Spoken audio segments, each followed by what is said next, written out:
মুর্শিদাবাদের দাঙ্গা এবং অশান্ত পরিবেশ নিয়ে সরগরম চারিদিক, যেখানে প্রশ্ন উঠছে যে কি বহিরাগতদের দিয়েই আগুন লাগানো হচ্ছে বাংলায়। আগের ভিডিওতে আপনাদের এই বহিরাগতদের ছদ্মবেশ ধারণ করা দেখিয়েছি, আর আজ দেখাবো একেবারে মুর্শিদাবাদের এক সাধারণ মানুষের বক্তব্য, যিনি কথা বলেছেন সেই জেলার এক স্থানীয় সংবাদ সংস্থার সঙ্গে। দুপুরবেলা 2টো থেকে 2:30টা নাগাদ আমরা খাওয়া দাওয়া করে মোটামুটি তখন দেখছি একটা বড় মিছিল এটা দিয়ে যাচ্ছে।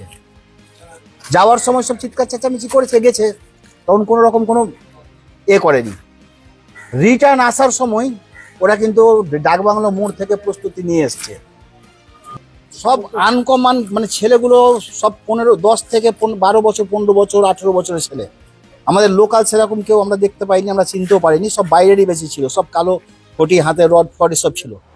মুর্শিদাবাদের স্থানীয় বাসিন্দা জানাচ্ছেন যে 10 থেকে 18 বছর বয়সী ছেলেরা এসেই অশান্তি পাকাচ্ছে এবং এরা কেউ সেখানকার স্থানীয় নয়।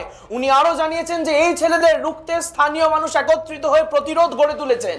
আমাদের এখানকার মেম্বার মুসলিমদের মধ্যেই, তাদেরকে আমরা ফোন করলাম, তারা সবাই এসে রুখে দাঁড়ালো। তবুও ওদের দাঁড়াতেই আমাদের অনেকটা সেফ হয়েছে এখানে, না হলে আমাদের পজিশন আরো ভয়াবহ ছিল। তাহলে বুঝতে পারছেন কে বা কারা চক্রান্ত করে এই অশান্তি সৃষ্টি করছে, কারণ ধর্মীয় বিশৃঙ্খলা তৈরি হলে এই বিজেপির লাভ। সঙ্গে থাকুন, দেখতে থাকুন নিউজ নাও।